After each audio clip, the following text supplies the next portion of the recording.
Hello, everybody, and welcome to Adventures in History.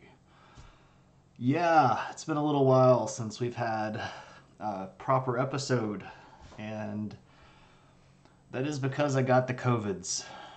I had, according to my doctor, one of the newer sub-variants that was supposed to have been a milder strain. I felt pretty bad for quite a few days, just to be for real. I will probably still cough tonight more than I normally would, and I am definitely energy depleted. I have been sleeping a whole lot, and I have also been napping quite regularly. When you combine that with me trying to wake up really early in the morning so that I can watch World Cup, it has not necessarily been the best of the best. I'm doing okay. I'm in good spirits. It's Thanksgiving break. I have time off. I'm capable of just sitting on my end. Yeah, what's up, Brass Wind Chimes? Yeah, World Cup, absolutely.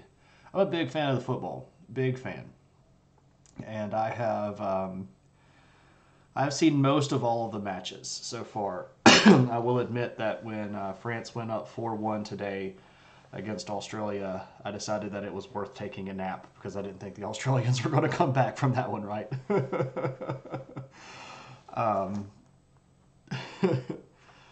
Yeah, you could call it soccer if you want to. That's fine. It's a big deal when the World Cup comes around because you get to watch a whole bunch of stuff. Oh man, yeah, I was up at before dawn this morning watching Argentina and Saudi Arabia, and it should have been it should have been worse than that because the call that Argentina got for the PK in the first half was very sketchy, very sketchy. And I don't think that it would have actually been a penalty kick if it wasn't against Argentina, if we're just being for real. Saudi Arabia didn't beat Argentina. Saudi Arabia whipped Argentina. It wasn't even close. The Argentinians had possession most of the game, but they were doing nothing. They were doing nothing. I'm Spartacus.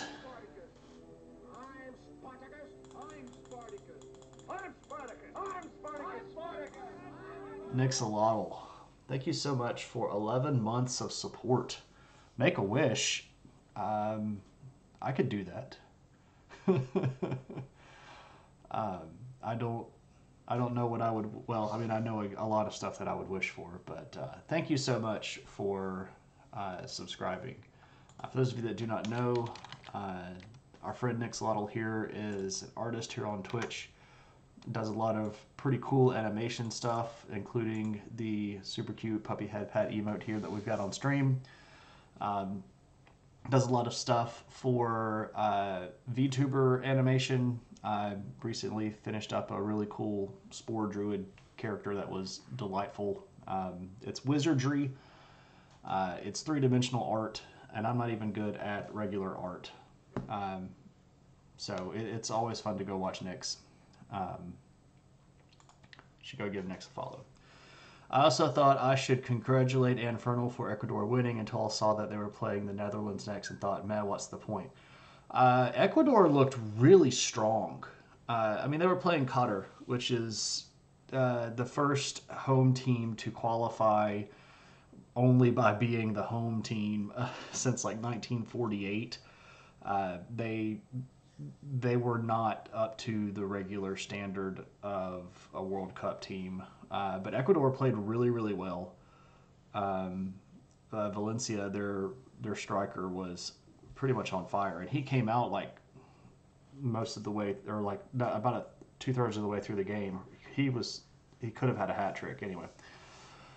Ecuador looked really strong. They were moving the ball really well. They were playing very technical, very smart. lots of good accurate passes. So Netherlands was not playing to the top of their game. And I think Ecuador is going to give Netherlands all that they want, unless Netherlands steps up. They did not play as well as they should have, and Senegal gave them everything that they wanted. So anyway, this isn't Shane Recap's World Cup. We're here to talk history. That's the show, Adventures in History. And I forgot to change all of the stream info that I just pointed at. So this is actually 120. And we're no longer exceeding expectations because we finished with the Umayyad dynasty. Now we are rage against the Irene. What up, Cave Geek? How's it going, man? Okay, so let us do some history. For those of you that might be new in the world, here's how we kind of do this. We've been covering history since the beginning of human time, like way back in when we first developed these things, right? And we've carried all the way through, and we are currently in the 8th century of the modern era. So this is, again, basically the year 700 through the year 799. And we look at history regionally speaking because the Earth is too big and too much stuff happens for us to do stuff like every single year. So we go in phases, and we've done Japanese history and Korean history and Chinese history and Tibetan history, and we did Central Asian history and Umayyad history, and now we are on our good old friends, the Byzantines, who are, of course, the remainder of the Roman Empire in the East. And if we look at where we are, our current emperor is this guy named Justinian II. And if we can look here, the Byzantine Empire at this point was much reduced. Not a lot of territory in the old Byzantine Empire. They were still holding on to some of the territory here in Italy that had been conquered back under the first Justinian back in the 500s. Still got Corsica and Sardinia. Still have the Balearic Islands over here, Crete. But they had lost a lot of territory, both to Balkan invaders, specifically Slavic Balkan invaders, and also all of their territory in northern Africa had been lost to the Umayyads. The Byzantines are the French Canadians of the ancient world. No, I don't think they're the French Canadians. They're actually pretty important to the larger political scope of the Mediterranean world. Even though they're much reduced, they still have a whole bunch of say-so in what's going on. And we'll actually talk about them getting involved in a whole bunch of stuff, especially over here, by the end of the stream tonight, because there's a new group of people over here that the Byzantines want to poke around. Those would be the Carolingians. It's just like being back in class, but with much better lighting. What's up, man? Oh my gosh, this is one of my old students from way back when I was teaching high school. Are you saying that the French Canadians aren't important, Lumpy? I'm not saying that they're not important. I'm just saying that they have a broader impact on international politics. They're nothing like the French Canadians that actually matter. Oh man, that's not, y'all are putting words in my mouth. There are a couple of times where the French Canadians matter. But broadly speaking, the Byzantines have more frequent times where they matter.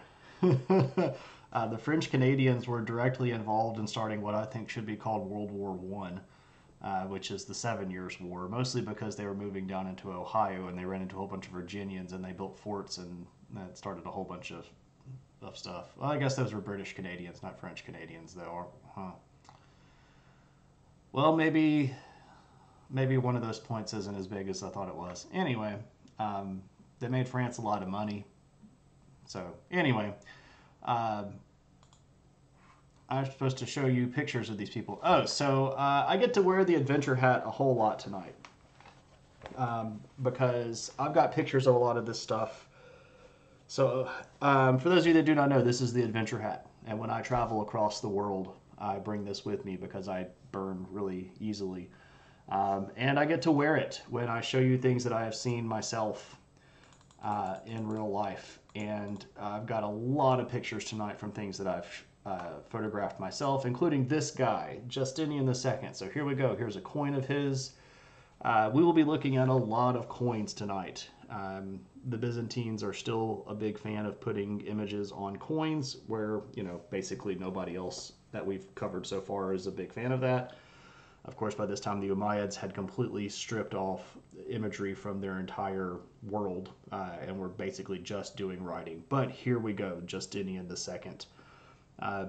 These photos all come from the Istanbul Archaeological Museum and are part of one of the coolest displays that I've ever seen in my life, which is a whole room that's probably bigger than the, well, it's definitely bigger than the one that I'm streaming from right now. It's probably about half the size of my house. And it's full of nothing but coins. And I know that sounds horrible, but I'm a giant nerd and I love this stuff. So there's Justinian II.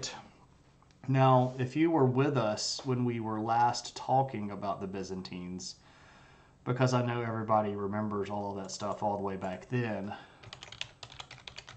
you'll know that Justinian II had actually been exiled, and he was kicked off the throne by a coup and had been sent off to exile, and they had chopped his nose off as a way to try to keep him from being considered a legitimate emperor. Well, he had been sent up to the Crimean Peninsula, way up here, isolated off by himself, and he had someone fashion a golden nose that he wore as the prosthetic. Yeah, so he managed to weasel his way back in by making alliance with the Kingdom of Bulgaria. Now, we've talked about the Bulgars a few times, but to remind everybody, the Bulgars had moved into sort of this region right here. Bulgars were Slavic people that had migrated out of, well, they were steppe people that then married into a whole bunch of Slavic people. They're not purely Slavic people. I should be careful. Still got a little bit of brain foggy stuff going on. Anyway, they had settled right about here. And the king of the Bulgars at the time was this guy named Tervel. And Justinian is going to go to Tervel and say, look, man, here's the deal. You need to put me back on the throne, and if you can get me back in charge, I'll give you some territory, and I'll recognize you as like the official king of the Bulgars.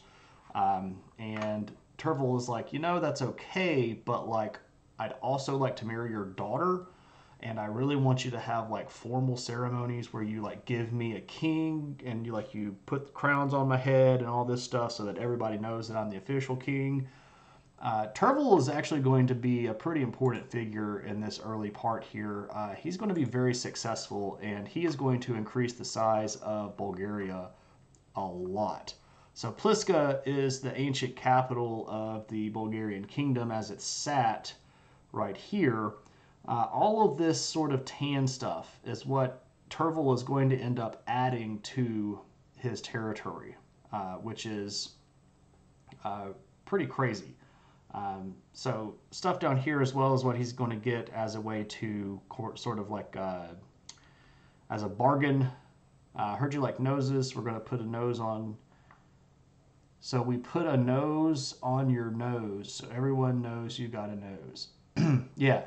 Well, the Byzantine, the Justinian had a nose built or made for himself over here. He already had the nose by the time he was dealing with the Tervel. Anyway.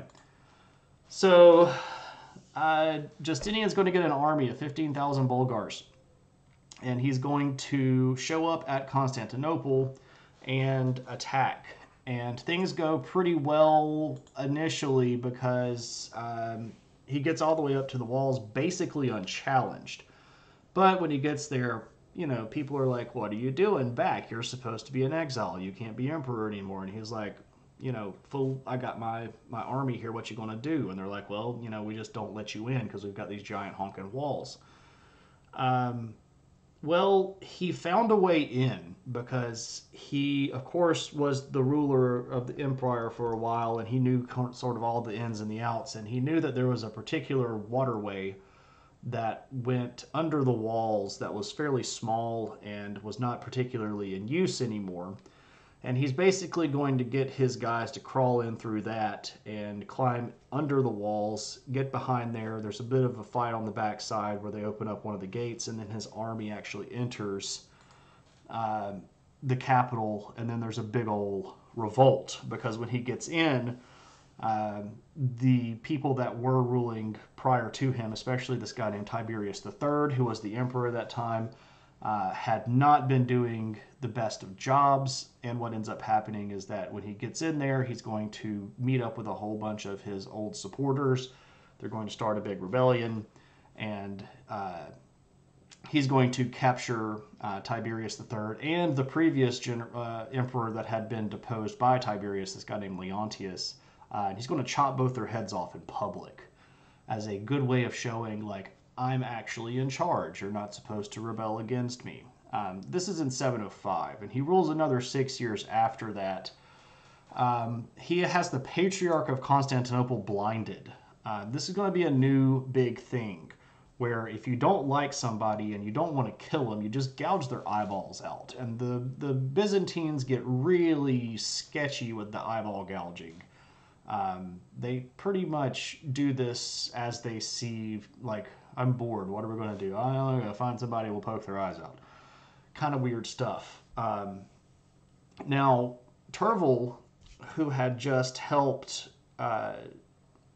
Justinian get back on the throne, is expecting lots of friendship. He's expecting free trade, and he's expecting a whole bunch of, courty stuff because Justinian had married his daughter off to Tervel. Well, that lasts about 2.5 years. And at that point, Justinian's like, you know what? I kind of regret propping up this Bulgar on the throne because he's becoming kind of pushy and he always wants to come over and he pops in unannounced. And man, you just got to call ahead, right? I mean, don't pop in on people. And in 708, Justinian decides that he wants to take back that land that he gave to Tervel. The problem is, though, is that the Bulgars were still more powerful than the Byzantines at that point. And in 708, when Justinian attacks, the Bulgars are going to repel that really easily, and it's almost an insult. Like, you're going to attack with like this piddling little army, and we're going to beat the crap out of you. What are you doing, man? You're supposed to be, my brother. We're friends. Like, we're in-laws. And he's like, yeah, that's why. Yes, you're not supposed to like your in-laws. I've got pretty good in-laws, though. Anyway, he's also going to pull troops out of the east to try to deal with this Bulgar threat. But what that's going to do over here is, of course, expose the flank of the Byzantines to the Arabs. And he's going to lose a good chunk of territory here to the Arabs. And this region right around in here is basically going to fall under constant raid. I hope they also did it for the punchline of a joke. How do you make a Venetian blind? Da da da da da da. At this point, they have tentative control over what regions would go on to be part of the Viennese Empire, but they do not control enough of it to really say that they would have Venice at this point. I know that was killing the joke, but I felt like I needed to respond to it as if it were a legitimate question.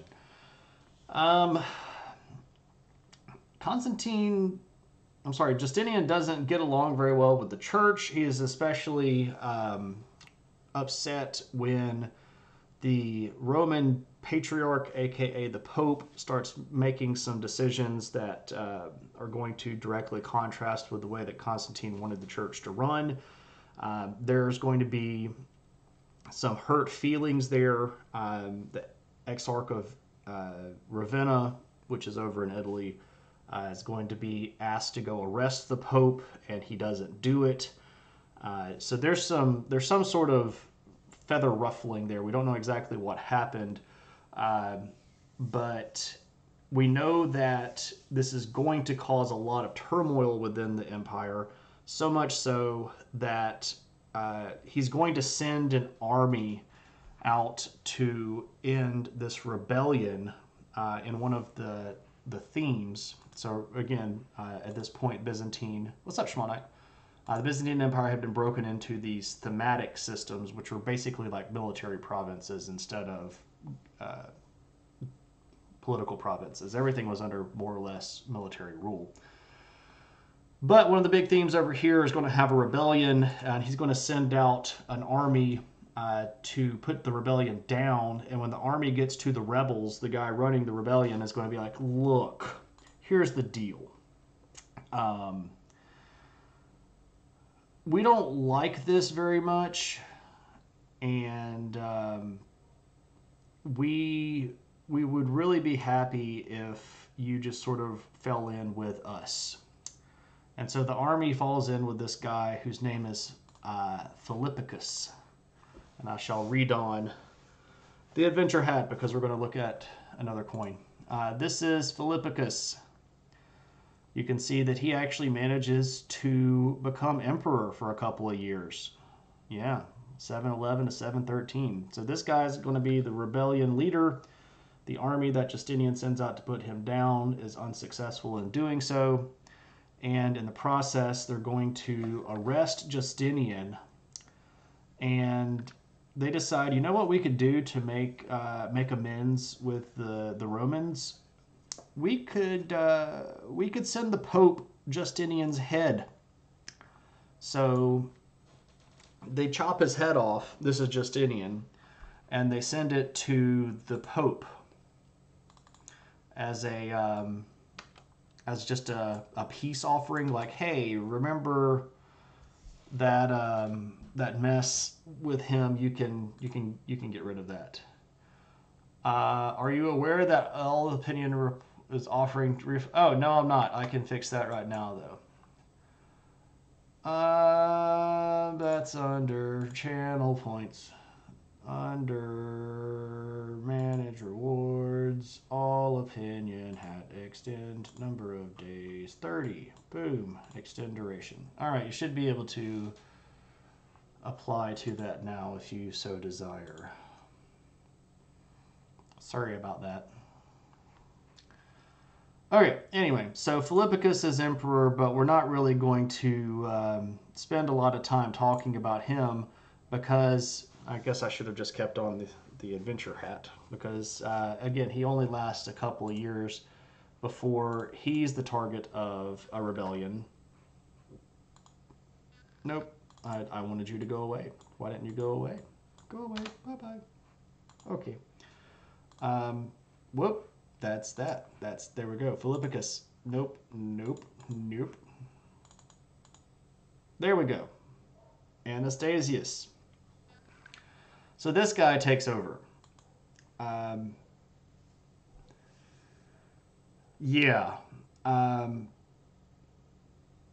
He gets... so Anastasius is going to rebel against Philippicus. He has Philippicus blinded. Because again, you know, we're gouging people's eyeballs out now. Anastasius is going to make it about a year and a half. Note 713 to 715. He's going to end up running into a problem where the people that put him in power are actually going to end up not liking him. So he leads this rebellion mostly with the help of this guy, Theodosius III, who ends up putting Anastasius II on the throne, and then about a year into that goes, you know what, I think I could do better. So Theodosius is going to rebel against him, and he ends up forcing Anastasius into retirement. And then after holding the empire for just 2 years, he decides, you know what, this job actually sucks pretty hard, so I'm also going to quit. And he passes the throne to this guy, Leo the Third. So we just went through 4 emperors in 6 years. Um, it's messy. It's a messy situation. This particular time, the late 7th century, the early 8th century is frequently referred to as the 20-year anarchy because of all of these constant shifts. There's, people getting gouged eyeballs out. There's guy gotten his nose chopped off, people getting forced into retirement, emperors changing all the time. What happens in the mess of all of this span that runs from like 711 to 717, this sort of last 6 years of the chaos, is that the Bulgarians are going to gain a lot of territory over here in the east, in the Balkans, and the Arabs are going to gain a lot of land over here. I said that backwards. The Arabs in the east, the Bulgars in the west. What do they think they are? The Tory pottery? Yeah, so the modern UK. Right. So, Boris is going to retire and they're going to have an election. And it looks like it's going to be Sunak, but then he actually gets beaten by Truss. And then she lasts for 45 days and retires. And then we end up getting Sunak, even though Boris kind of gets back in the middle. It's messy. It's pretty messy. Same sort of thing. And also lots of the same effects. The country goes into bad shape. The finances go really, really poorly. The military falls out of alignment, and a lot of people are going to end up in jail. The same thing but with less eye gouging, right?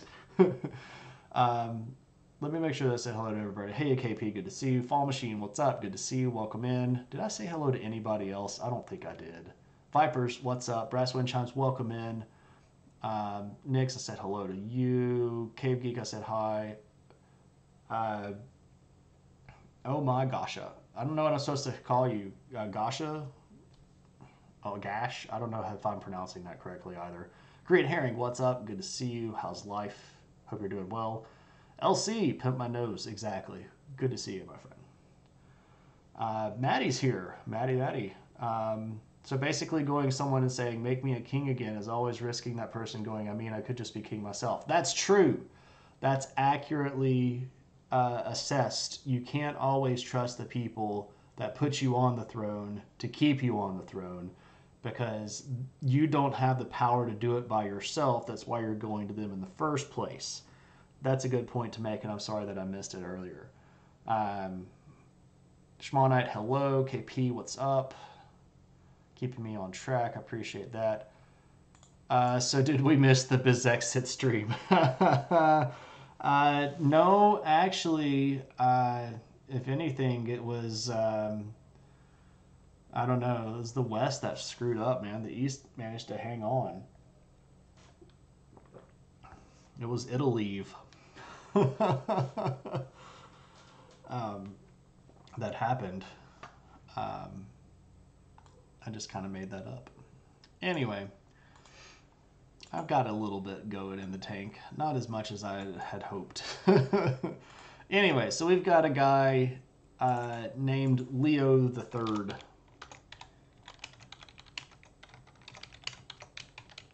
And we're starting to get into the point of history where everybody gets a cool nickname. And Leo's nickname is the Isaurian, because he is born over here in Syria, and this was a pretty big deal for him. He sort of made his, thing of like, I'm a Christian, but I'm from the East, and I'm a soldier, I'm going to take over things and set everything right. And he rules for a long time. This guy's on the throne from 717 to 741. But immediately upon taking the throne, he is going to face a really big challenge, and this is what's called the Second Siege of Constantinople. The Arabs, having recognized that chaos was afoot, or a nose, or an eye, I don't know what you want to call it, some body part, in Constantinople, took it upon themselves to launch this gigantic invasion. And this is really, really big. If we are to believe the ancient sources, The invasion force that they put together was 100,000 troops plus naval support. And they're going to march this across the territory here and come up on the Asian side of the Bosphorus. They're also going to launch ships around and attack Constantinople itself. And Constantinople is going to face this siege from 717 to 719. It's a really, really long and protracted military situation. 100K troops, is that believable? It's probably not. It's probably more likely that over the course of the couple of years, they might have had 100,000 people participate overall. But did they have 100,000 actionable troops? Probably not. That's a lot of soldiers for the ancient world. No. That's okay. It's okay to doubt ancient sources when it comes to stuff like this, because if we're just being for real, ancient people don't take good head counts. What we should get from this is that it was a really, really big force, and the Byzantines were very hard pressed. Yeah, it's a big army. If it was 50,000 people, that would not have. I wouldn't even call it out of question. The Umayyads at this point had an enormous empire. Let's be clear. So the Umayyads controlled, at that point, everything south of the Oxus River here. They controlled part of this further, what is today. So this is modern day Pakistan right here. They would have controlled sort of this western part of Pakistan, all of the Iranian plateau. They controlled all of the Arabian Peninsula. They had Egypt. They had all of northern Africa. They were starting to attack over here. Well, not quite at that point. They were about to start attacking over here. That's in the 720s. Into Spain. They had an enormous empire. They could generate a lot of soldiers. The question is, did they have that many people at that one place? And probably not. But it was a big enough army that the Byzantines were freaked the heck out. But I shall redon the adventure hat because I can show you these things again. These big old walls. These are the walls of Constantinople, and there's 3 layers of them. So you've got your first wall right here, then your second wall, and then your third wall. And these are big. I've got another one here, so you can see and this is just like one stretch of them. If we look at them on the map, they go all the way across the peninsula. They're just absolutely enormous, and they are going to be the deciding factor in this particular military engagement. Now I realize why I was zooming in here, because I was going to try to show you the walls. You know what? Why don't I just Google it?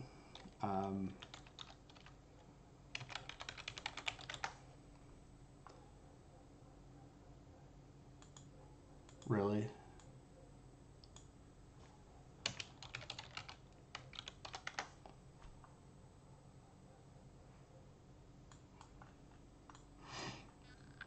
Okay, so you can see where they start down here on the coastline. There's this big honking castle down here, and these walls run, like this little green line right here are the walls, and they run all the way over this whole peninsula, right? It's like this whole area down here is like the old part of the city, and these walls cover this entire region. Go away. Right here. So it's a massive fortification. What's up, David? Good to see you. Ancient counting. 1, 2, 3, 12, 50, 100, something like that, right? Next to fire, do you think the wall is the most influential innovation in human history? Wheels up there. Walls pretty important.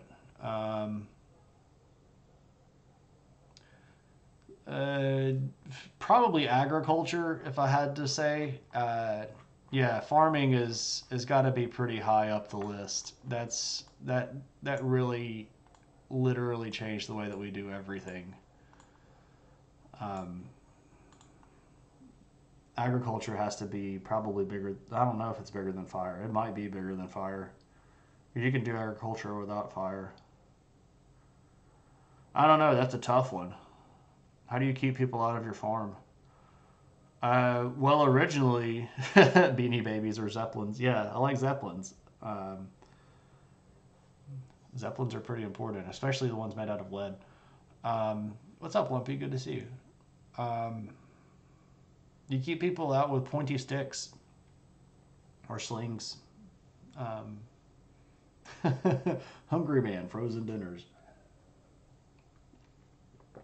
Um, we just call them blimps today, right? And we fly them over sporting events.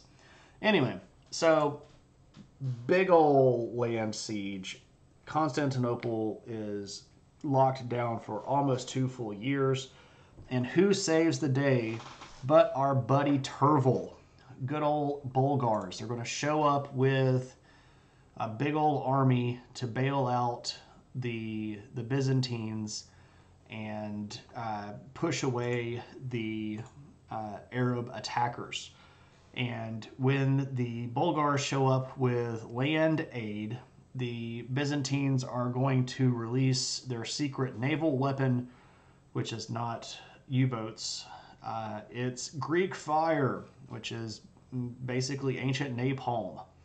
So they outfit their ships with these big bellows that squirt flammable jelly and fire on bad guys, and it makes the Arab Navy go bye-bye.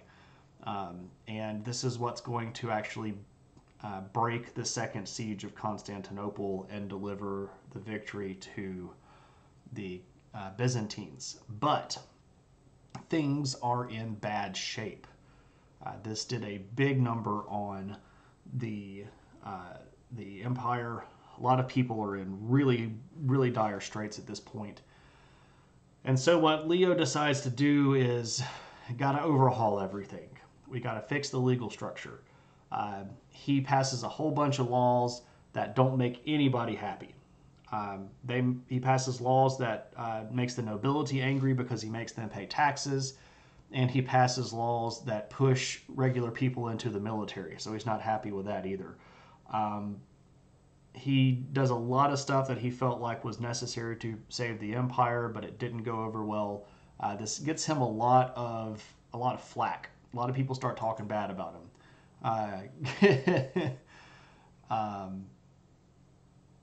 I'm trying to connect this Bluetooth keyboard to your Steam Deck and it's not going well. You have the widest of problems. You love the smell of napalm in the morning, right? The recipe of which has been lost to time. It's true. It's more than just fire. It's fire that sticks and burns more when you try to drown it with water. Styrofoam and petrol. You got to throw some concentrated orange juice in there as an accelerant. I know that it sounds weird, but styrofoam and gasoline and concentrated orange juice, the stuff that you get in the can out of the freezer. I shouldn't be talking about this. Shouldn't be talking about this on stream. Don't go make napalm. It's bad for you and it's illegal. Don't. Shane says don't make napalm.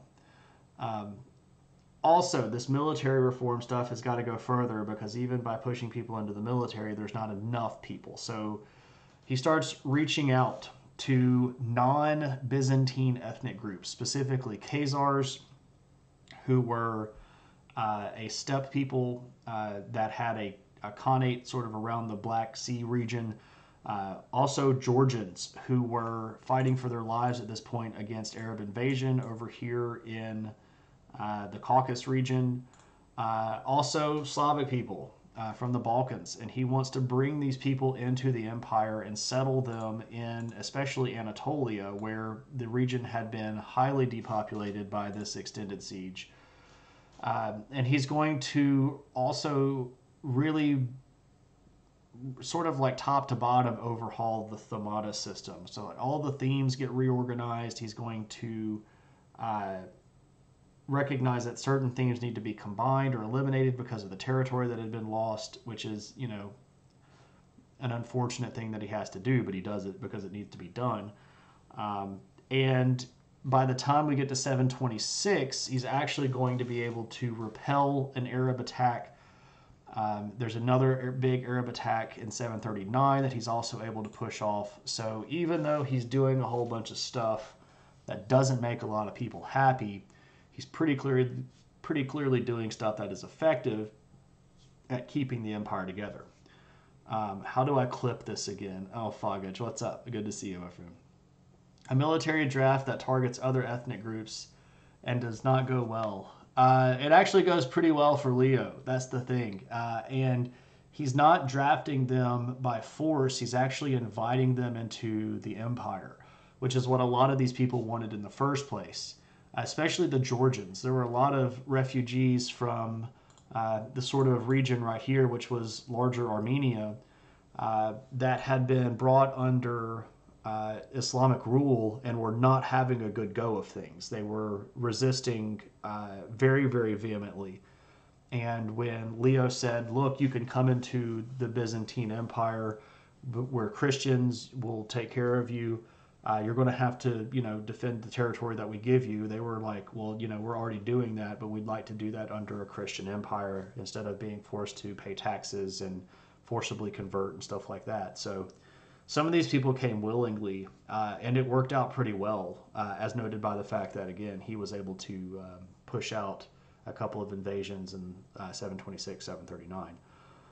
But the big thing with Leo, and this is a really big thing that starts a problem and an argument that goes on for decades, and that is something called iconoclasm.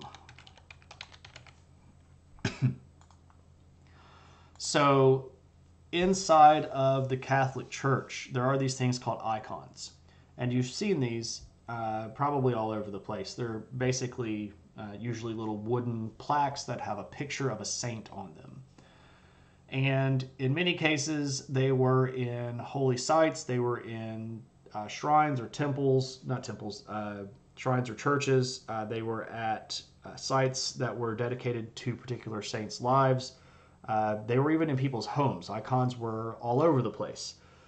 Well, Leo doesn't like icons, and he doesn't like them at all. And he is going to say that they are they're heresy, and then he decides to make them illegal. He actually passes laws that says no one can use, possess, pray to, or venerate an icon. He is an iconoclast, exactly. That's where the actual term comes from.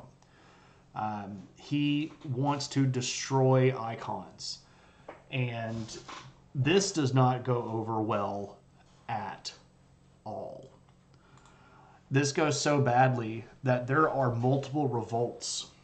There's a revolt in Greece, and he has to send the military over to Greece because whole themes of Greece were revolting against this decision.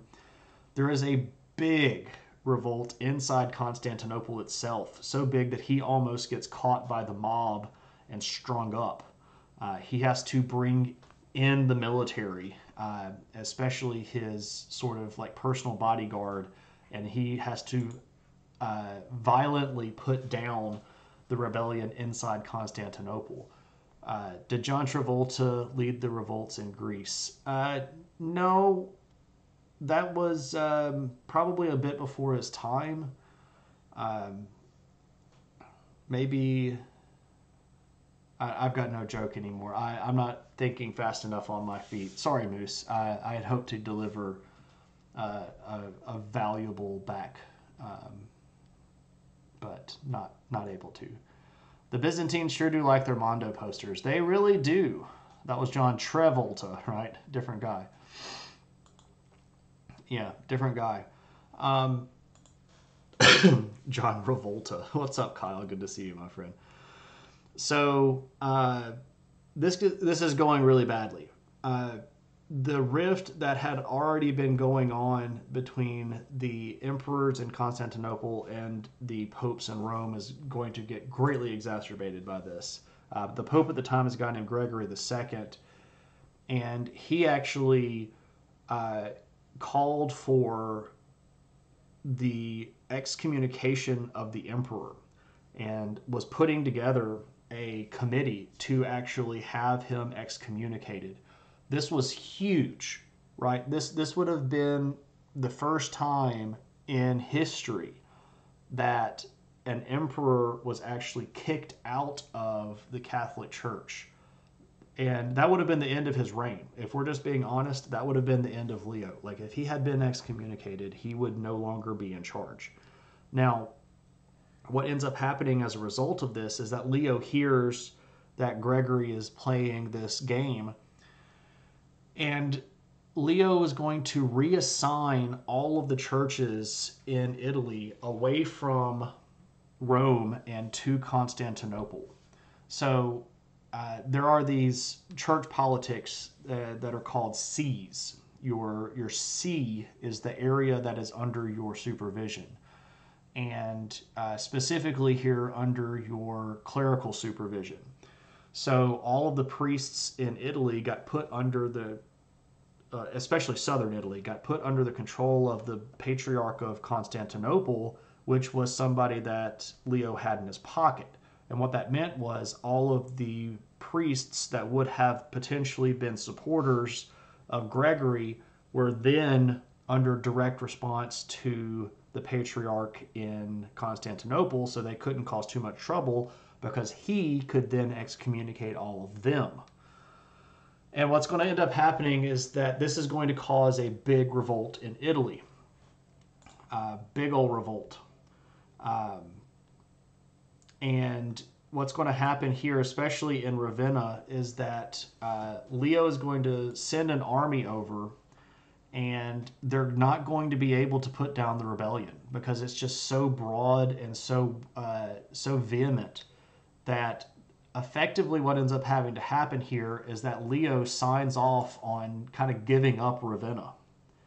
Now, Ravenna had been under the hands of the Byzantines since Justinian II, back 2 centuries prior. This was a big loss, right? This was a big deal, and this is going to make Leo look really, really weak. CETE, Committee to Excommunicate the Emperor, yeah. They were rearing up to do that.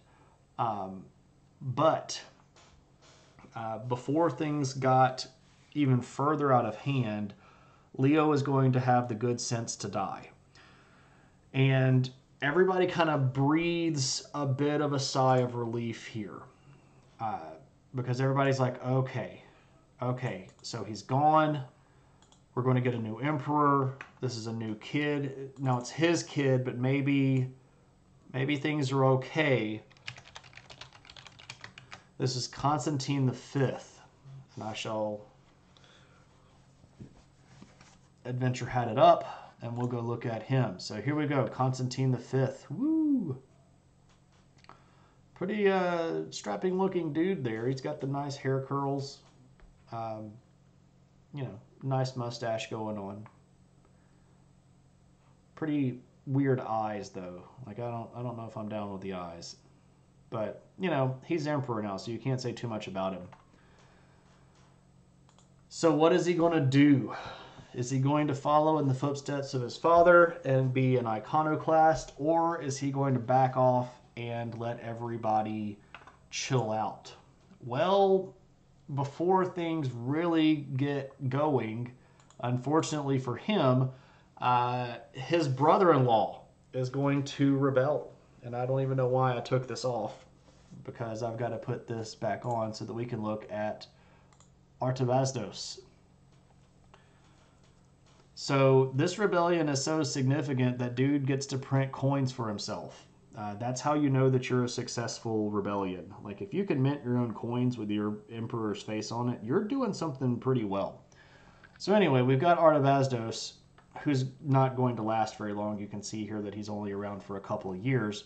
But what's notable is that Artavasdos is a what's called an iconodual, a person who likes icons. He was not an iconoclast, and that means that Constantine V is. And when Artavasdos loses the rebellion, he's going to get his eyeballs gouged out. And Constantine V is going to send him off into exile, and then decides to double down on the iconoclasm. So iconoclasm intensifies. It's a bad situation here. Again with the gouging. Yeah, I'm telling you, they gouge a lot of people's eyeballs out.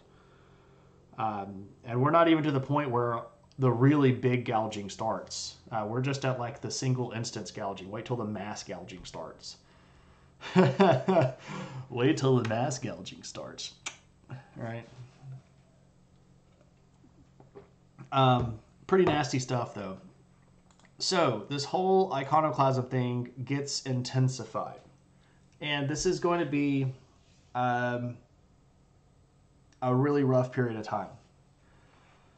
Constantine V is not going to be well liked. He gets one of the most unfortunate nicknames of any Roman emperor ever. Copronymus. Ah, yeah, there you go. What's up, Nagarathi? Welcome in. Yeah, we're there. Yeah, it is. It is. We're about to talk about that. That's a great fact for you to break out. Yeah, something with poop. So here's the story.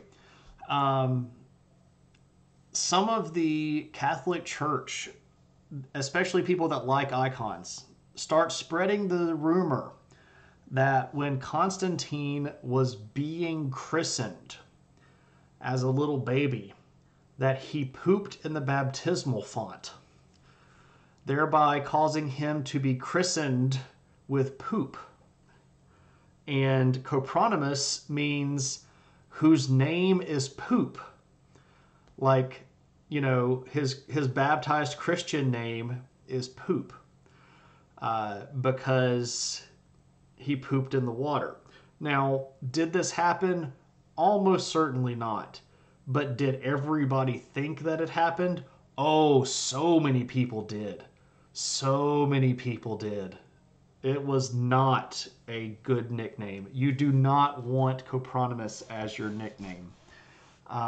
But this was revenge, right? Because he was a giant jerk. He was killing a whole bunch of people, and he was keeping a lot of people from worshiping icons. Would be pretty good Twitch username, though. I mean, I guess the kindergarten recess approach, right? Right. We'll just call you Poophead. Poop name. So also, Nagarothi, good to see you and welcome in. We do history here, and please feel free to participate at whatever level you feel comfortable. We goof around a lot and have a good time, so we don't really take ourselves very seriously. One of the things that Constantine does, especially to people that were living in monasteries and nunneries, monks and nuns were some of the most loudly outspoken people that hated iconoclasm. They were iconophiles or iconodules. They really wanted to keep icons around. He would have these big ceremonies in the Hippodrome in Constantinople where he would get dozens, if not hundreds, of these monks and nuns, and he would force them into marrying each other, which would, of course, invalidate all of their vows and basically kick them out of any of the abbots that they were in.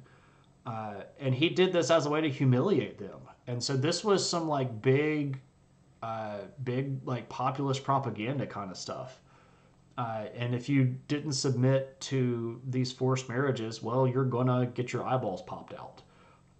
He was not a nice ruler. Now, we need to be clear here. Just because you're not a nice ruler doesn't mean that you weren't an effective ruler, because he actually was rather effective and did a lot of stuff that was going to be quite a lasting impression on the Byzantine Empire. Poopyhead says, now kiss, right? Kind of, sort of.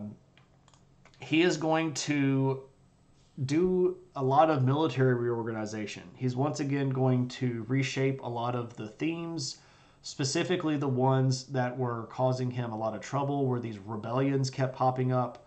Uh, there's one big one, and that's the Optikian theme, that's out in Anatolia, that was causing a lot of this trouble. So he basically splits that into halves so that they can't be power bases anymore for a lot of these rebels.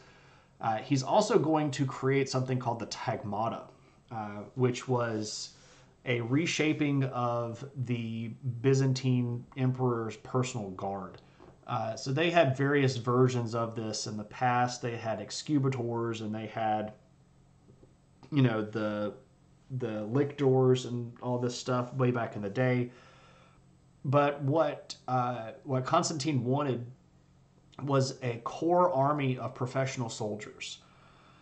And the Romans had not had professional soldiers for, at this point, almost 200 years. Everybody was called up under the Thamada system when they needed to be called up, but they weren't professional full-time standing army. But Constantine wanted some of those, and he specifically wanted a core army of some size that was directly at the command of the emperor. And this was called the Tagmata. And this is a really important decision here, because that's going to be loyal directly to him. He's going to pay them out of the treasury. They're going to be hand-selected by his officers.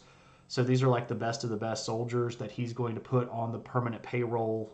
And they're going to get the best training and the best weapons and the best armor.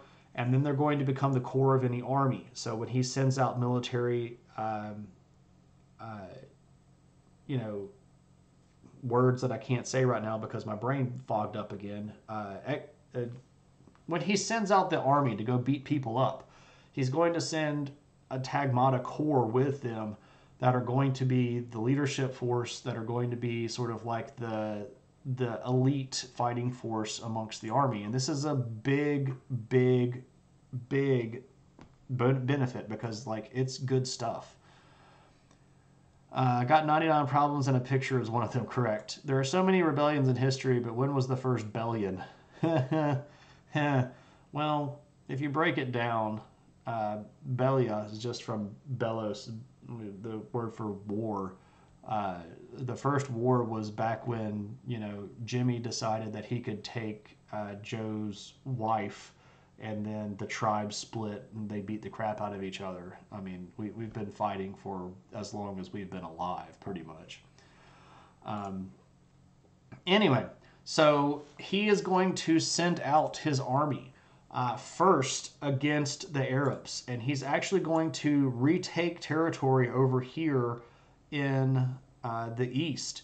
And this is territory that the Byzantines had not had for a long time at this point. Decades they had been out of a lot of this region. And he's going to successfully retake a region around here. He's going to retake his dad's hometown, which was a big deal for him. He got to retake his father's homeland, right? He's going to retake Rhodes, the island here. And when he puts the Arabs on sort of notice, then he's going to be able to swing around and start attacking the Bulgars. Now, the Bulgars had, again, a very successful empire that had expanded all the way up around towards the Crimean Peninsula, but especially this region right around in here, this area had sort of come under the sway of the Bulgarian Empire.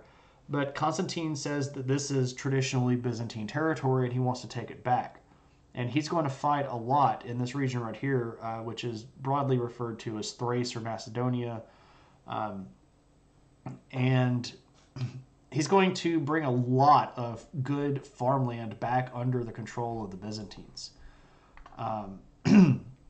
That's because Joe had a farm, but Jimmy had a wall. Well, there we go. You have a stupid problem. I put a cute little foldable Bluetooth keyboard. You bought a cute little foldable Bluetooth keyboard for your Steam Deck, but it needs a rotating security connect. Windows shows it, but not the stream UI, so I need another keyboard. Alas. Send it back with the receipt. What time frame are we talking about here? So in the 740s, 746, I believe, is when Constantine is going to get a big victory over here in the east versus the Arabs. And then he's going to campaign over here in what is modern-day Bulgaria, Romania, Macedonia, and Greece for the next 30 years. Well, not 30 years, like 20-ish years, from like the 750s to the 770s. He's going to be very, very successful at retaking a big chunk of this territory. So if we look at what the world looks like when he's done... Oh yeah, no problem, Flask. Anytime. Welcome, ask as many questions as you want to. We're all just goofing around, having a good time. Feel free to participate at whatever level you're comfortable with. So by the time we're done, we've got a lot of territory back. Now, it's not a big chunk of territory, and clearly, again, we've lost Ravenna over here. That's because of, Leo being a jerk. And we've lost Rome because of Leo being a jerk. But there's a big chunk of territory here. This southern and central part of Greece has been brought roughly back under control. We've retaken Cyprus. We've added, again, this big Armeniac territory down here. This is the Obsikian theme that had been such a problem over here in Anatolia. That's going to get reshaped 774-ish, 773, somewhere there. But he's going to add a lot of territory, and especially this territory over here in Thrace and Macedonia is really going to be important because of the food production. Food is going to be something that they had always struggled with a little bit, especially after they lost Egypt back when the Rashidun Caliphate was expanding. But, I mean, if we look at Constantine's reign, you can call him poop name if you want to, but the dude reorganized the military. He built a core fighting force in the Tagmata that was incredibly successful. He's going to increase food supply. He's going to stabilize the economy. And he's going to pass the throne stably to his son and establish a dynasty for the first time, in, at this point, about 30-something years prior to him. That whole anarchy of 20 years at the end of the 6th and into the 7th, or 7th and 8th, rather, into the end of the 600s, beginning of the 700s. He might be poop named, but he's an effective poop name. It's just the way that the guy goes. He's got it going. He knows what he's doing, and he does it pretty well. Now, he is actually out on campaign in 745 against the Bulgars when he dies. And his son is Leo the Fourth, who gets the nickname the Khazar. Theophanes had a grudge against him because he was an iconoclast. So Theophanes the Confessor is one of the big historians that wrote a lot of the narrative from this time that we have. Theophanes was an iconodual or iconophile and did not care for Copronymus at all. And even potentially is the reason why we still have the Copronymus epithet story. So Leo the Fourth, the Khazar, and this is because his mom was a Khazar. Hopefully a Khazar is a better nickname than a Copronymus. Yeah. So a Khazar was a particular type of person, as an ethnic identity. They came from roughly this region right up here, and had sort of moved down into the larger area, but they had been part of the group that Leo brought into the empire, and Leo had married Constantine, his son, to a Khazar princess, which means that Leo the Fourth, who's Leo the Third's grandson, is part Khazar, so they gave him the Khazar. There's not many worse nicknames than Copronymus. Anyway, so here's Leon. Sorry about that. I do apologize. I'm still trying to get over this messy issue with the old COVID. So you can see here that Leo is only going to be in power 775 to 780, And on his coins, you see here that he's already showing himself and this little kid that doesn't have a beard. And what's interesting here is that when Leo took over, he was already 25, so he had a son, but he had tuberculosis. And he sort of knew that he probably was not going to, he probably wasn't going to survive this. So when he got raised to emperor after his father died, there was even a potential situation where his brothers might have, launched a coup against him, but he had all of his brothers exiled and immediately is going to raise his infant son to Caesar. So this is his kid, and he puts his kid on the coins immediately because, like, he wanted everybody to get in the habit of recognizing, hey, I'm Leo, but my son is also emperor with me, even though my son is a kid, because again, he doesn't necessarily have a lot of time to live, because again, he's dying of consumption. Woo. It's finding the device, but the keyboard sends a code that I need to input, and I don't know how to get it to show in the Steam UI. Oh, that's messy. You might have to connect it to a PC first, so that you can figure out how to get it to work, and then see if you can replicate that on the Steam Deck. And I don't know how the Steam UI works. I would suspect it's probably some stripped down version of Linux, or I don't know, maybe Chromium. I don't know. I don't know enough about Steam Decks. Anyway, so what's up with Leo? Well, he's going to have a pretty good run of things for his few years. The issue that we run into with him is that, again, he's sick the whole time. He doesn't have a lot of ability to go around on campaign. He's not necessarily going to be very good at public speaking because he's sick, like the whole reign pretty much. So the only thing that he manages to get done, and I say this like the only thing that he does is defeat the Abbasids. This is a pretty big deal.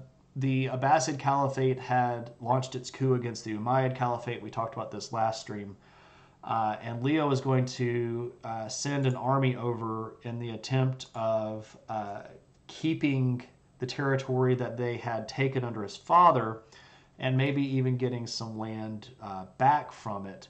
And what's going to end up happening is that there's a couple of big battles, and his group is going to win, and that's going to be pretty cool. So he's unfortunately going to die right after that. When he dies, his kid is 9. So clearly here, what do you do if you are going to be leaving a kid behind you that's, going to be emperor?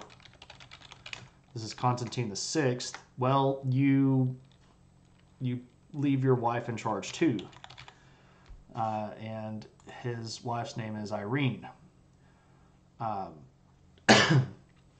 So here is Constantine the Sixth.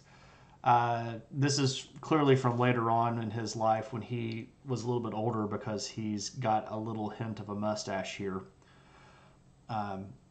But Constantine is going to take over as a 9-year-old kid, and if we're just going to get really honest, he's a pretty inept 9-year-old kid. I mean, what 9-year-old is really going to be able to run the empire? Well, his mom, though, is actually a pretty savvy political player. And there's a lot of stuff going on in the broader world at this time that is going to start pressuring the way that things happened in Constantinople. Most specifically over here in the western part of Europe, we have the rise of the Franks. Now, the Franks had already been around. We've talked about them multiple times on stream, starting with the reign of Clovis. There had been a Frankish state. The issue that we're facing here is that the Merovingian dynasty by this point had been removed. We'll talk about that probably next Adventures in History stream. And they had been replaced by a much stronger group called the Carolingians. And the Carolingians had designs on things. Like, these people were movers and shakers. They had successfully defended France against a Muslim invasion.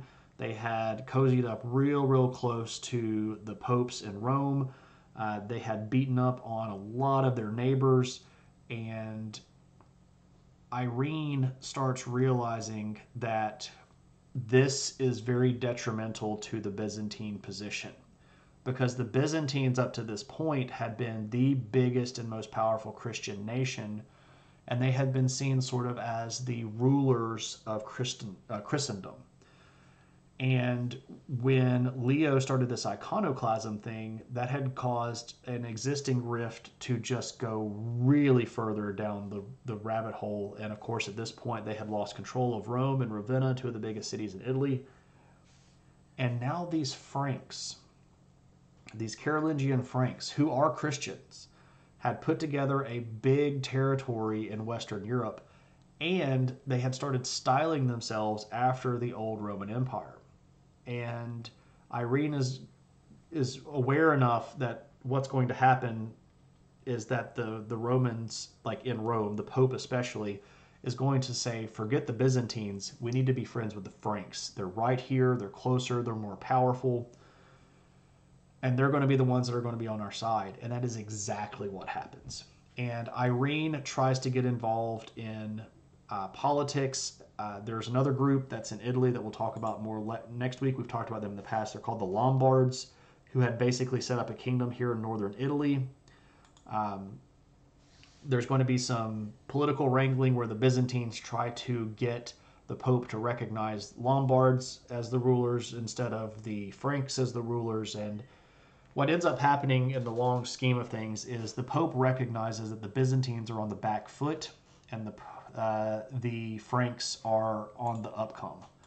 Who doesn't love a good ballpark Frank? There we go, right? You found that the deck has a native desktop mode. So cool. There we go. This stream is good for my health. Oh, thank you. I feel better than I did when I started, but I'm clearly running out of gas. I feel ready to make a cheesy 80s commercial. Shane's stream made me smarter, hornier, and fix my computer problems. Hey man, I can fix the computer problems and I can make you smarter. I don't think that my stream is going to be able to do anything about the horny problem. I do try to keep everything PG-13 around here. I can give you links to pottery if that will make you happier.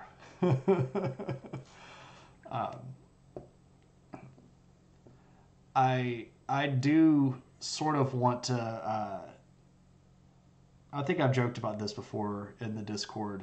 I don't have a good mojito recipe. I don't drink, so I don't have a mojito recipe. I'm sure I could Google one, right?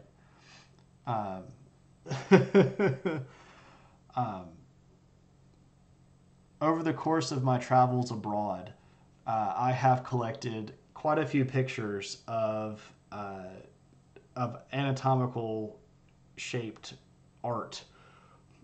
And I've always thought that it would be funny to have like a stream maybe on Discord that was just peepees and hoo-hoos or something like that. Like, I don't know. And just show all of the lewd pictures and just giggle at them like we're children. I kind of think that would be funny. I can't give you a mojito recipe, but a good mint julep. I don't. Yeah, so I don't have anything for that either. KP is the aficionado, I would guess, when it comes to the mixed drink. He has invented his own. Oh, my wife has a Brittini that she's invented, so she could share you that recipe if you wanted one. KP's signature drink is called the Sherman Necktie. Oh. which is a McKinney. Brittini is what we call it. Anyway, I digress. Constantine VI is pretty inept. By the time we get around to 790, when he is 19, he manages to take over, basically by kicking his mom out of the regency. So he's going to be, I'm the emperor now. And when he takes over in 790, he's immediately going to lose an entire army to the Arabs because he has to go, make a name for himself, and it doesn't go great. So he blames it on one of his uncles, and has one of his uncles blinded and exiled, and then he has all of his other uncles' tongues cut out. Because, that's what you do when you are an inept ruler. He only makes it 2 years by himself before he decides that he has to bring mommy back. And in 792, he's actually going to bring his mom on as co-emperor. So now we have Emperor Constantine VI, then we have Empress Irene. So we're working on that one. 1 part peach bourbon, 1 part jalapeno syrup, 3 parts spicy ginger beer, served in a tall boy over ice. There you go. Wonder if Copronymus inspired David Lynch. My name is a pooping word. I don't know. Bring his mom back. I hope his brother is doing okay in that suit of armor. The family issues that we have in the Byzantine world are a lot larger than than just like who's wearing the armor, right? Yeah, Lumpy's got the B plot for our issue for the stream tonight. One of the things that is actually going to, the thing that sort of brings down Constantine is that he decides that he's tired of his wife. He's specifically tired of his wife because she won't have a son for him. And that is, obviously just unacceptable. So he's going to divorce her. Now, you know this. Catholic divorce is not a thing. And you're not supposed to just go around randomly divorcing people. Well, he does divorce her. And to make it worse, he then marries his mistress. And this is a big kerfuffle.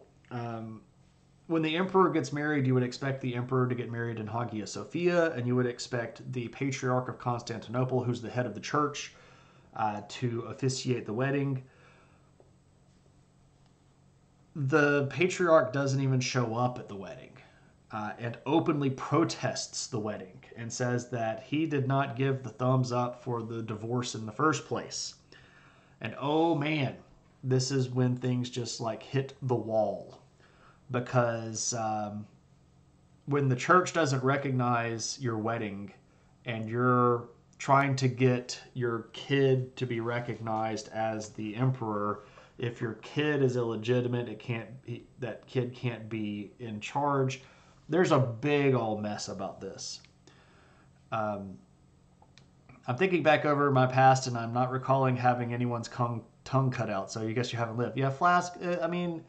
It's okay if you've never caused anybody to have, bodily mutilation done against them. I would say that's actually a big benefit to your credit.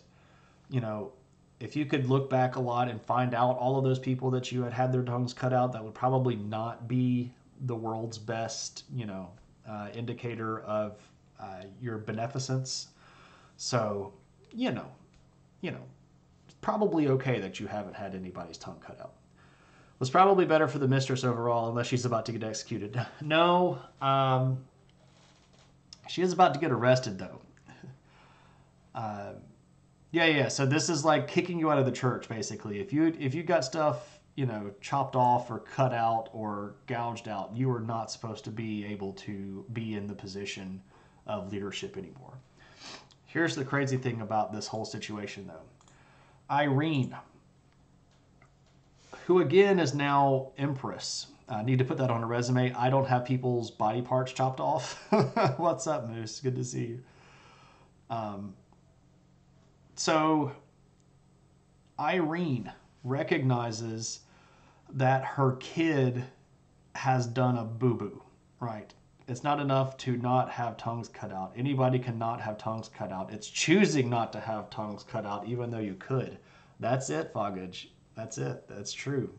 It's having the power and using it responsibly is the good mark. Irene decides that she needs to part company with her own son. And this is kind of a weird situation. Irene starts a coup against her own kid and gets a whole bunch of the Constantinopolitan nobility to rise up against her own kid, have him arrested, and then puts him in jail. Also, because, you know, we can't just have an emperor sitting around in jail, she has them gouge out her own son's eyes. You get dowagered. You got dowagered. That's great. Indeed, he did get dowagered. The difference, though, is that it's not his mother-in-law. It's actually his mom. Empress Irene, ruling unilaterally as Empress, 797 802. I don't know how she got around to deciding, you know, I should have my son's eyes gouged out so that I can be Empress by myself. She looks grumpy. Well, I mean, if you had commanded your kid's eyes to get gouged out, you'd probably be kind of grumpy too. She brings gouging back in style. Well, what she does bring back in style are icons. Irene is a fervent iconodual or iconophile, and she is going to end iconoclasm. Is that to the song Jolene? Please don't blind him, even though you could. The stream isn't going to have kids' nightmares, not at all. Yep. Well, you know, this is really what happened in history. History is bloody and gross and weird. So Irene, she's going to end iconoclasm, and she's going to do this to try to get the Romans back on side and to bring everybody in the world back to icons. Oh, that's great. That's great. Around this time, we have a new pope, and his name is Leo III. This is not Leo III the Isaurian. This is Pope Leo III. And she reaches out to Leo III because he's about to do something pretty important. It looks like he might be about to give out the title emperor to somebody over in the West. And Irene is like, no. If you're going to give out the title Augustus, or, you know, perhaps Augusta, you should totally give it to me. And Leo doesn't. Instead, Leo gives it to a Frankish king who had basically strong-armed him into doing it, and that guy's name is Charlemagne. So, yeah. Irene's grasp at international politics is much shortened by the actions that she takes against her son. Oh, that guy. Yeah. Her son needed an iconoclast. Oh, I don't know, man. He had an iconectomy. Oh, that guy. Yeah, Charlemagne. Not Charles Martel. Charles Martel is his grandfather. So you have Charles Martel. He's the guy that ends up taking over as the first Carolingian. Then you have Pepin the Short, who is Charles's son and Charlemagne's granddad. I'm sorry, Charlemagne's father. So it's Charles, Pepin, Charlemagne. And Charlemagne is just Charles the Great in French. So Charles Carolingus. There we go. So, yeah, and we'll talk about that next time around. So far, you have no complaint about it. This is talking about the Stream Deck. You love everything about it. You have mid-tier model. A lot of games. on the Switch, but rebuying them would be like $400. Yeah, that's true. That's true. Because Nintendo does not discount games. That's not really one of their things. They'll charge you. They're like the original Bethesda. They'll just release the same game 18 times and make you pay full price for it. Anyway, so Irene ends Iconoclasm, tries to get involved in international politics, does not go her way, and after 5 years of rule is actually going to get ousted by a coup led by a finance minister by the name of Nicephorus. We'll talk about him next time around when we get here. And she gets sent to the Isle of Lesbos in exile, where she is forced to spin wool to make a living for herself.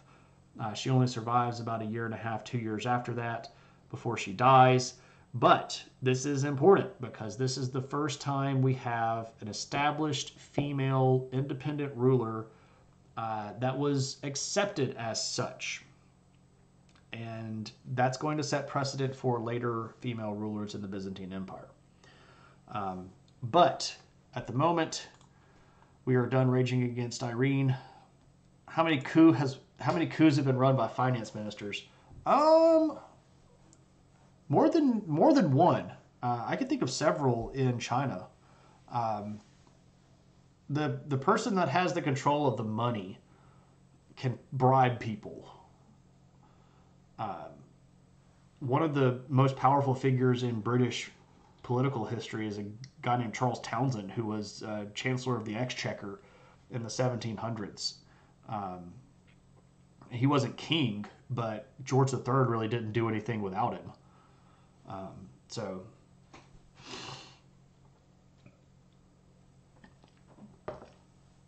Wasn't Charlemagne at that point anointed king several times? So he was king of a lot of stuff. Yeah. So he was king of France, and he had absorbed the title king of the Lombards because they had annexed all that territory in Italy.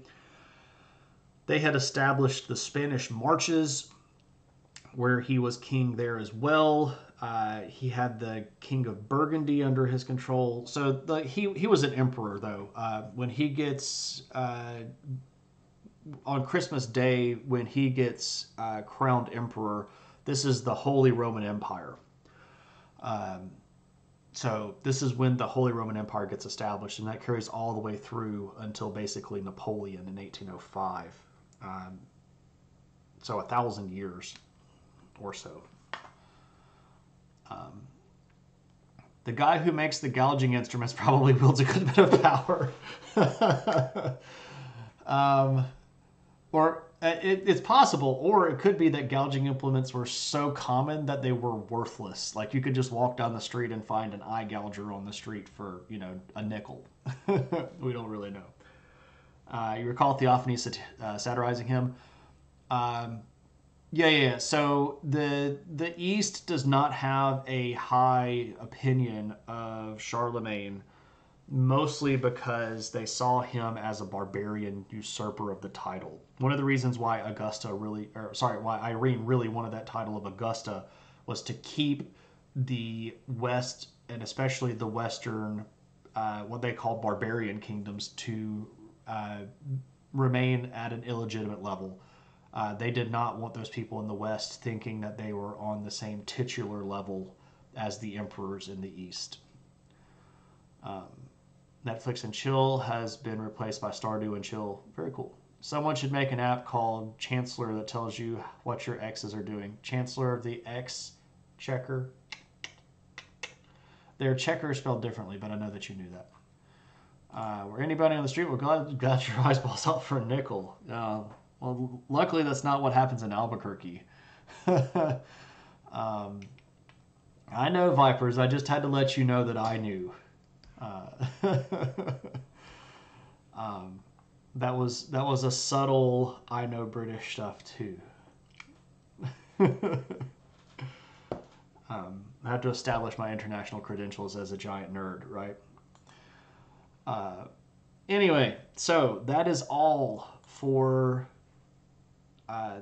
the stream on my end tonight. But as always, if anybody has any questions or wants to redeem any points or anything like that, you are welcome to do so. Otherwise, I'm going to go see who we can raid. I am tired. I'm happy that the Shane Friend is back online too. Looking forward to streaming this weekend and hanging out with you all. Yeah. I have not watched House of the Dragon. I don't know if I'm going to. I don't really care anymore about that. And it's not even like they screwed up season 7 and 8 of Game of Thrones. I just, like, in general, don't care about Martin's world anymore. He's doing that whole thing of, I'm going to release this book. He's never going to release those books. He's going to write a whole bunch of stuff, and the only way that they might ever get released is he might, if he dies, they might release post-mortem. Because just to be for real, there's no benefit for him in releasing those. He doesn't need any more money. There's no way that he is ever going to spend the money that he has that right now by itself. And when he releases those books, all it's going to do is it's going to take all the people who like the TV show off, and it's going to take all of the people who like the books off, and there's just no way to win for him. There's no reason for him to release those books, period, and he's not going to. And until the ending gets out, I don't really want to care about it anymore, because it's like applying cycles of my brain to something that is all going to end up being speculation. And the prequel thing was a way for him to dodge not having the stuff done, right? Like, oh, well, I don't have to tell the ending. I can go tell the beginning. Like, whatever. I'm not against it, and if you love it, and if it's a great show, I don't have anything against anybody that wants to go watch it. There's so much other stuff on TV that I would rather watch than try to reinvest in a world that I'm kind of done with, if that makes any sense. Eris is too busy to hang with us. Well, I mean, he's got real life stuff. He's got, 300 students, and that's a lot. I know from having just a little bit less than that's a lot of stuff. And I mean, he's meeting with them on his own time, which is a sacrifice that a lot of professors, like, I won't do that. I don't meet with my students, during my personal time. So good on him for doing that.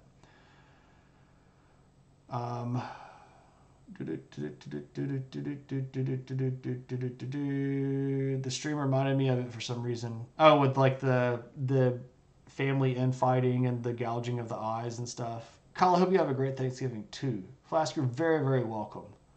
You wanted the adventures of Arya on the Wild Seas. I don't actually know that one.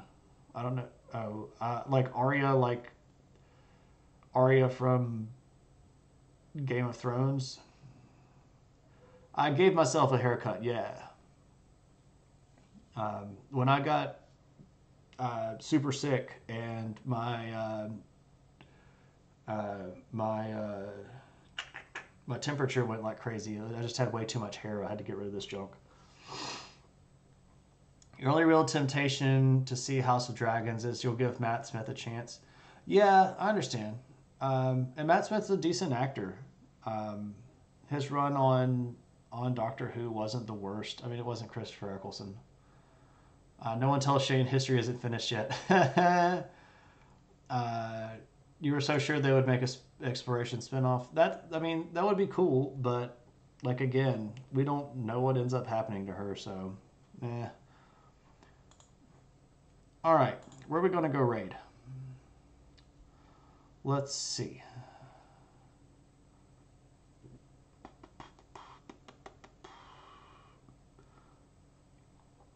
We just raided Wizard. What? Let's go raid Noble Crumpet. Creator dashboard. And if you all have any more questions or stuff like that, or if you want to, again, redeem channel points or stuff like that, you're welcome to do so. Steam has a sale on right now. Would you consider a Sunday multiplayer strategy stream? Um, I don't want to commit to anything, and I definitely don't want anybody to buy me a game. Gaming for me is really odd in that sometimes it's all I want to do, and other times I don't want to do it literally at all. And I don't like committing to playing a game if I know that I'm not going to be able to follow through with that, and especially if somebody's going to spend money on me, that's like I don't want to do that. Also, I don't know how my computer would do on streaming a game. A lot of the new stuff is probably going to be like over the ability of my computer to run. Um, because I still have I've got a really good processor and a whole bunch of RAM, but I have a pretty old video card in this thing. I've still only got a 970 in this video card, which works great for streaming and does everything that I need. Um, but that's going to be too low for a lot of games, especially for strategy games where there's just a whole bunch of stuff going on. And running that on top of running OBS and streaming stuff is going to be like probably like crazy. Age of Empires 4 would be cool. Ken vouch firsthand on the gaming thing. Yeah, KP and I and Mac in the lab coat did gaming for a little while, and sometimes I'm just like, I don't want to play tonight. Like, but we were supposed to play, and I'm like, I just don't want to. Oh, Basil II, yeah, Bulgarantus, the Bulgar Slayer, yeah, that guy, that guy was rough. Um, is the recommended GPU for AoE 4? Well, that means like if I'm just running AoE 4, that would be great. But now we're going to add OBS on top of that, and that would probably be like Burk. And it would probably wreck my world. Um, so, while I appreciate that, I do not want to commit to doing that. Recommended, not the minimum. I understand that you're trying to talk me into it, but I'm gonna stick to my guns here and say that I don't want to I don't want to commit to something that I'm going to not be able to follow through on. And I definitely don't want anybody to have to spend money on me. So, but I appreciate the offer. I'm not a party pooper. I'm just being honest. Like I'm trying to be for real. Now, if you and Lumpy want to play, you should. I think that you all would be a great co-honest honest about being a party pooper. I mean, what am I gonna do? Like say, well, I'll think, yeah, I'm really gonna think about that, and then it just like, does it ever go through, or am I just gonna be honest and say like, I don't think I want to do that, right? So, usually on Sunday afternoons, all I really want to do is just be still and maybe build a Gundam and chill out. So, I appreciate the offer, but I'm going to have to decline. All right. So I think we're going to go raid, and we're going to go raid the Noble Crumpet. Noble Crumpet is a game streamer who sometimes streams video games and sometimes streams like live Dungeons and Dragons. If you know Ali Briggs' art, Ali Briggs is Noble Crumpet's partner, and their D&D group is going to be the one that gets streamed on Noble Crumpet stream. Anyway, Noble Crumpet is a history buff as well, so sometimes is doing the lurky lurk in the chat here. But we're going to go give a raid. Currently, The Crumpet is playing World of Warcraft. So we're going to go in, we're going to have a good time, and we're going to yell adventure. And if you have any of those lovely adventure hat emotes, you can throw those in the chat too. Thanks everybody for hanging out. I appreciate everybody for putting up with the fuzziness sometimes of the brain and the weird coughing and the overall lack of what we might call general energy. But let's go show some love to Noble Crumpet, Yellow Adventure, throw some hats in the chat, and I'll see everybody around. I don't know the next time that I'm going to be able to stream. I'm clearly not going to stream on Thursday because it's Thanksgiving. If I do, it might be like a Gundam stream late that night or later on that afternoon. I don't know. But we're coming up on 12 days of streaming, which I did last year as a fundraiser. So we'll talk about that a little bit closer. Keep your eyeball on Discord. And next time you see me, stop on by. But until then, have a good one. Take care of yourselves. And I will see you next time. Have a good Thanksgiving for all of you that are going to celebrate. Take it easy.